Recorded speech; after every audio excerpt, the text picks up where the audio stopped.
नमस्कार मित्रांनो, घरोघरी मातीच्या चुली या मालिकेच्या आजच्या भागामध्ये जानकी आता डिटर्जंट पावडर विकण्यासाठी इकडे रणदिव्यांच्या घरी आलेली असते. म्हणजेच की तिला सुमित्राशी बोलायचं असतं, पण मात्र ते फक्त एक कारण असतं. मग जानकीने बेल वाजवल्यानंतर सुमित्रा आता दार उघडते आणि जानकीला समोर पाहता सुमित्राला खूप आनंद होतो. मग सुमित्रा आता लगेच जानकीला विचारते की तू इथे काय करतेस आणि एकटीच आलीस का? तर मग आता जानकी सुमित्राला म्हणू लागते की हो, मी फक्त तुम्हाला इथे बघायला आलीये. तुम्ही इतक्या मायेने प्रेमाने ओवीला भेटायला आलात आणि बघा ऋषिकेशने काय केलं. जानकी आता सुमित्राला समजावून सांगण्याचा प्रयत्न करत असते की आई काहीही बदलू दे, नाती बदलू दे, हाक मारण्याची पद्धत सुद्धा बदलू दे, पण मात्र जे आतून वाटतं ना ते कोणीही नाही बदलू शकत.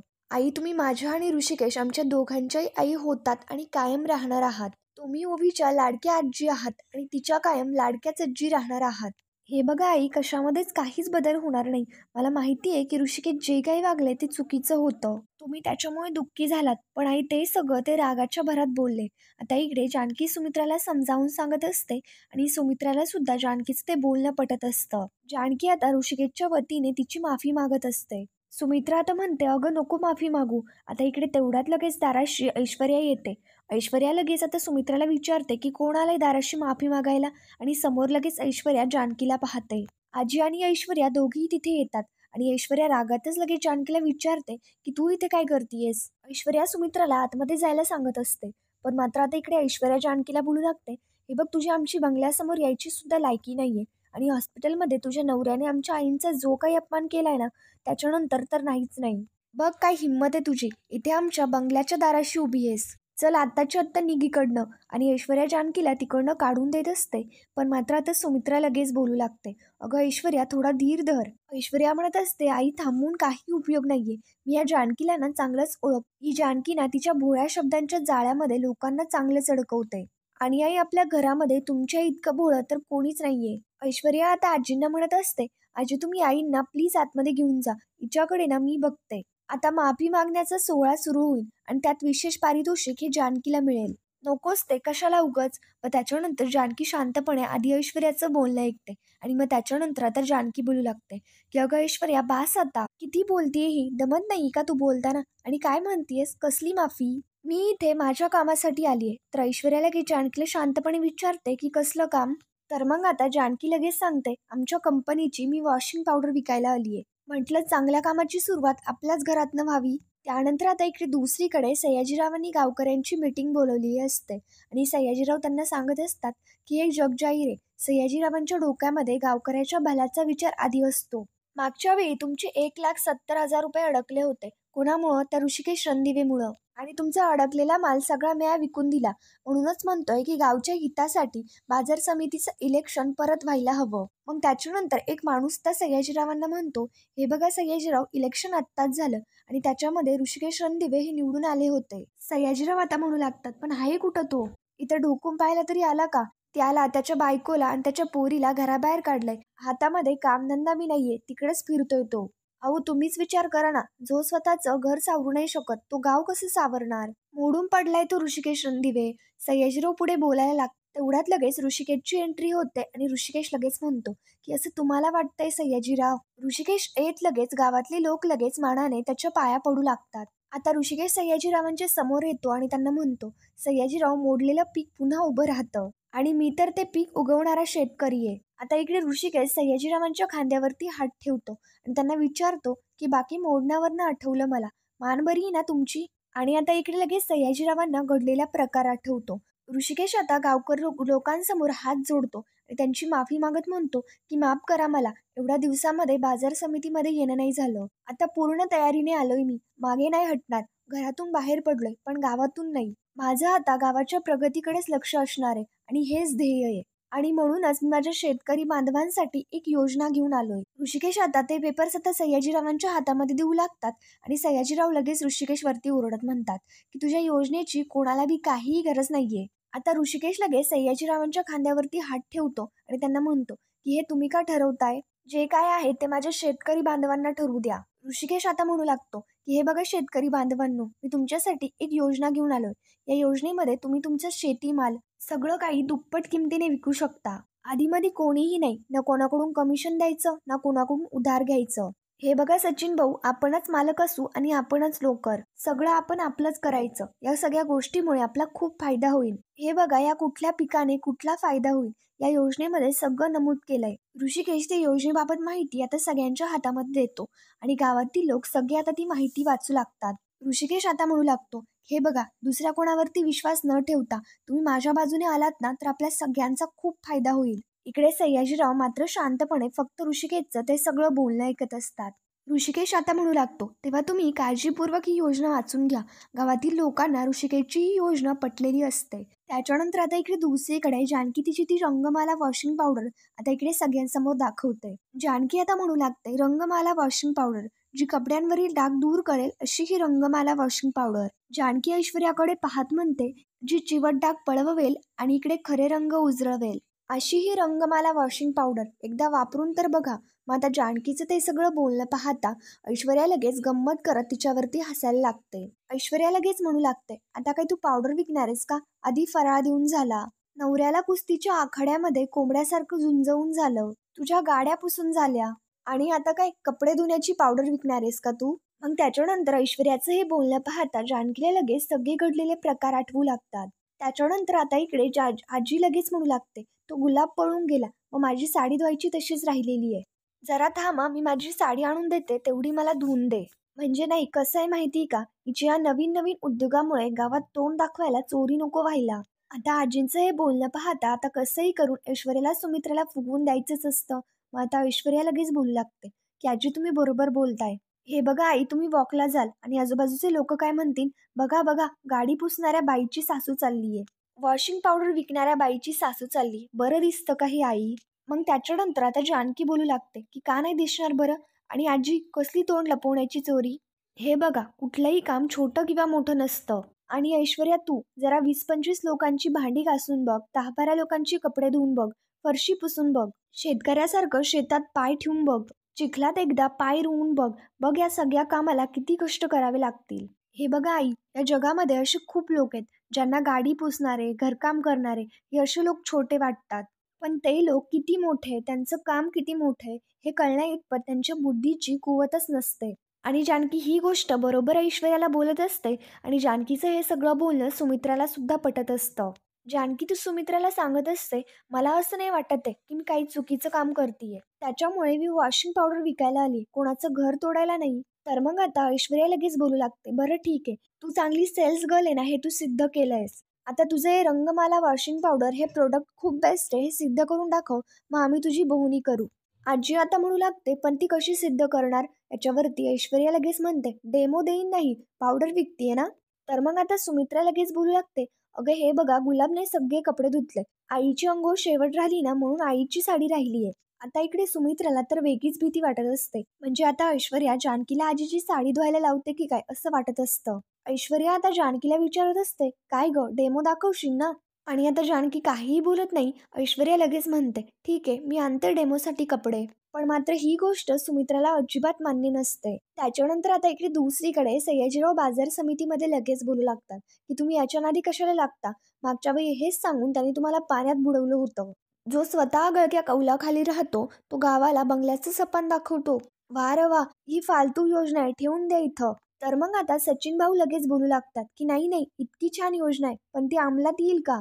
ऋषिकेश आता म्हणू लागतो, की सचिन भाऊ तुम्ही माझ्यावरती विश्वास ठेवा, ही योजना नक्की काम करेल. या योजनेच्या मार्फत आपण आपल्या शेतीचं सोनं करूयात. मग त्याच्यानंतर सयाजीराव लगेच हसत ऋषिकेशला म्हणतात, शेती का? मग सांग ऋषिकेश रणदिवे, तुझ्याकडे अशी किती शेती उरलीये? घरातल्याने तुला काही बी न देता बेदखल केलंय. गप्प का बसलायस, बोल ना आता. तुझ्याकडं मुठभर सुद्धा शेती आहे का? तर मग निडरपणे आता ऋषिकेश लगेच सयाजीरावांना म्हणू लागतो, मुठभर जरी शेती नसली ना तरी सुद्धा या मुठीमध्ये खूप जोर आहे सयाजीराव. शेतकऱ्यांचं रक्त आहे या मुठीत आणि याच मुठीने गावात कुदळीने पाणी शोधलं होतं. याच मुठीने गावात पहिल्यांदा विहीर मी मिळवून दिली होती. ऋषिकेश आता गावातल्या लोकांना सांगू लागतो, की हे बघा, मी कोणालाही जबरदस्ती करत नाहीये. मी फक्त शेती आणि शेतकऱ्यांचा विचार करूनच इथे आलोय. ज्यांना कोणाला यांची मतं पटतात त्यांनी कुशाल इथे थांबा. ज्यांना कोणाला माझे विचार पटतायत ना त्यांनी मला बाहेर येऊन भेटा. ऋषिकेश त्यांचा निरोप घेतो आणि आता बाहेर जातो. त्याच्यानंतर त्यातला एक शेतकरी आता विचारतो, की मंडळी आता काय करायचं? मग त्याच्यानंतर आता सचिन भाऊ लगेच बोलतात, अहो एवढी चांगली योजना आहे, त्याचा फायदा घेऊयात. आता कमिशन माप म्हणजे आपलाच फायदा. आपला माल बाजारामध्ये विकला जाणार आणि त्याचा आपल्याला जास्त पैसा मिळणार. मग त्याच्यानंतर सयाजीराव लगेच आता त्यांच्यावरती ओरडत म्हणतो, हे बघा गबस, त्या भुसनाळ्याच्या नादी लागून उगाच त्याच्यासारखं नका वागू. मी सांगतोय ना तेवढंच ऐका. माझ्यामुळे तुमचा एकदा फायदा झालाय ना. त्याच्यावरती आता सचिन भाऊ लगेच बोलू लागतात की अहो सयाजीराव बरोबर आहे, पण आता परत होणार याची काय साक्षगती देता. आता ऋषिकेश दादा म्हणतायत तर या योजनेमध्ये नक्की फायदा असेल, कारण त्यांना यातलं सगळं कळतं. मग त्याच्यानंतर त्यातला एक माणूस लगेच सयाजीरावांच्या बाजूने बोलत म्हणतो की सयाजीराव सुद्धा आपल्याच बाजूने सांगतायत ना. मला काय वाटतं आपण सयाजीरावांच्या बाजूनेच राहूयात.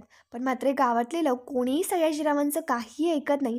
ते सगळे लोक आता ऋषिकेशच्याच बाजूने असतात आणि त्यांना ती ऋषिकेशची योजना अगदी मनापासून पटलेली असते. गावातील लोक सयाजीरावांना स्पष्टपणे म्हणतात की तुमचं काहीतरी याच्यामध्ये साटलोट आहे. आम्हाला ही योजना अजिबात मंजूर नाहीये. आणि गावातील लोक लगेच आता इकडे ऋषिकेशकडे बाहेर निघून येतात. त्याच्यानंतर आता इकडे ऐश्वर्याने जानकीला कपडे धुण्याचं सगळं सामान आणून दिलेलं असतं.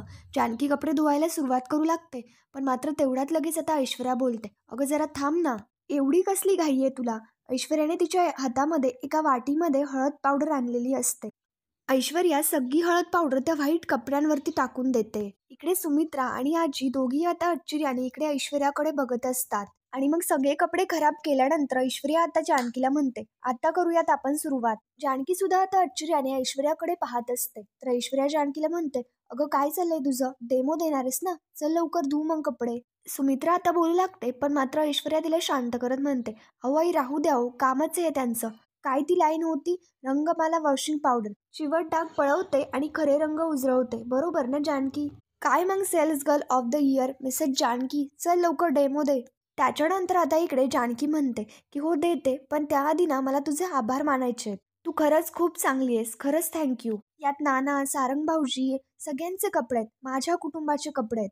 त्याच्यामुळे मला माझ्या घरच्यांचे कपडे धुवायला ना कुठलीच लाज नाहीये किंवा त्याने मला कुठलाच अपमान नाही वाटत. खरं तर डेमो म्हटल्यानंतर आम्ही फक्त एखादाच कपडा धुवून देतो, पण हे सगळे माझ्या कुटुंबाचे कपडे आहेत आणि माझ्या कुटुंबाची माझ्या हातून सेवा होणार आहे. आणि या गोष्टीतच मला फार आनंद आहे. जानकी आता पदर लगेच कमरेला खोचते आणि ऐश्वर्याला म्हणते, चला आता करूयात आपण सुरुवात. जानकी आता लगेच कामाला लागते. तिची ती रंगमाला वॉशिंग पावडर ती पाण्यामध्ये टाकते आणि त्याच्यामध्ये सगळे कपडे भिजत घालते. त्याच्यानंतर आता इकडे बाजार समिती समोर ऋषिकेश उभा असतो. तर मग सगळे गावातील लोक ऋषिकेशकडे येतात. मग ऋषिकेश आता त्यांना विचारतो, सदाभाऊ सचिन भाऊ काय ठरलं मग नेमकं तुमचं. तर मग सचिन भाऊ लगेच म्हणतात, अहो ऋषिकेश दादा आम्ही सगळे तुमच्या बरोबर आहोत. मग ऋषिकेश आता त्यांचे लगेच आभार मानतो. मग त्याच्यानंतर ऋषिकेश आता म्हणू लागतो, तुम्ही माझ्या बाजूने आलाय म्हटल्यानंतर सयाजीरावांनी तुम्हाला त्रास दिला तर.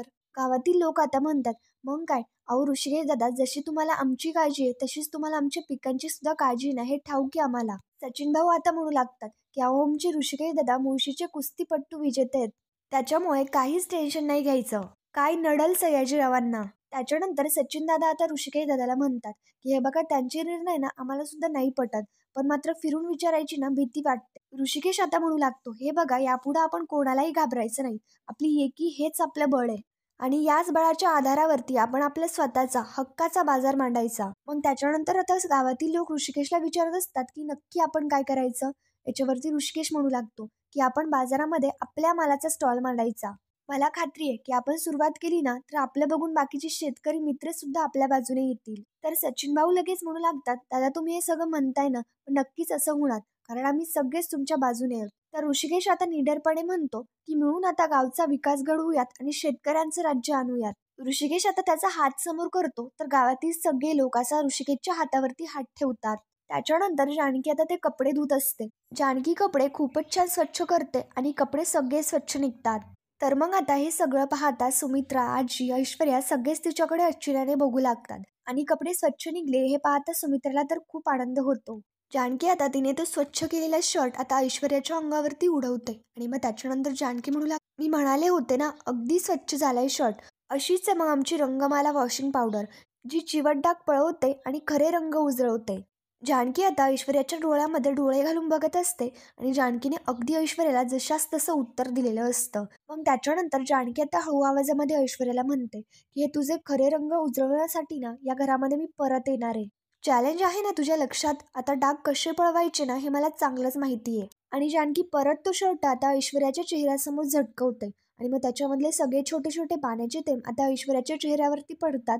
ऐश्वर्याचा तर आता जानकीने चांगलाच मात जिरवलेला असतो. मग त्याच्यानंतर जानकी आता म्हणू लागते, या कपड्याला लागलेले डाग तर मी दूर केलेच. जानकी सुमित्राकडे पाहत म्हणते, लवकरच मनावरती आणि घरावरती लागलेले सुद्धा दूर करेल. मग घ्याल ना घरात? मग त्याच्यानंतर आता इकडे ऐश्वर्या आणि आजी दोघी जानकीकडे आश्चर्याने पाहतात. तर मग त्याच्यानंतर जानकी म्हणते, मला असं म्हणायचं होतं की कपडे धुण्याची वॉशिंग पावडर घ्याल ना घरात? मग त्याच्यानंतर सुमित्रा आता जानकीला म्हणते की सगळीच दे. हे सगळं पाहता जानकीला खूप आनंद होतो. मग त्याच्यानंतर आता इकडे सुमित्रा जानकीला पैसे देऊ लागते. पण मात्र त्यातली एक नोट आता सुमित्राच्या पायावरती जाऊन पडते. जानकी आता ती नोट उचलवायला लागते आणि नोट उचलवता उचलवता सुमित्राच्या पाया देखील पडते. जानकी ती रंगमाला वॉशिंग पावडरचे सगळे बॉक्स आता तिथे खाली ठेवते. तिची रिकामी पिशवी घेते आणि ऐश्वर्याच्या नजरेमध्ये नजर मिळवत तिकडनं निडरपणे निघून जाते. ऐश्वर्याचा आता चांगलाच माठ जिरलेला असतो. ऐश्वर्या सुमित्राकडे रागारागाने पाहते आणि लगेच घरात जाते. ऐश्वर्या गेल्यानंतर आता आजी सुद्धा लगेच ऐश्वर्याच्या मागे जाते. आता इकडे सुमित्रा एकटीच असताना ती घडलेल्या प्रकरणावरती विचार करू लागते. तर मित्रांनो, पुढील भागामध्ये आपण पाहणार आहोत. त्याच्यानंतर जानकी आणि ओवी दोघी एकमेकांशी बोलत असताना ओवी आता जानकीला म्हणते की आई, मला आजीची ना खूप आठवण येते. बाबा आता नेहमी म्हणत असतात की आपल्या तिघांचीच फॅमिली, पण आपण त्या घरामध्ये कधीच नाही जाणार का?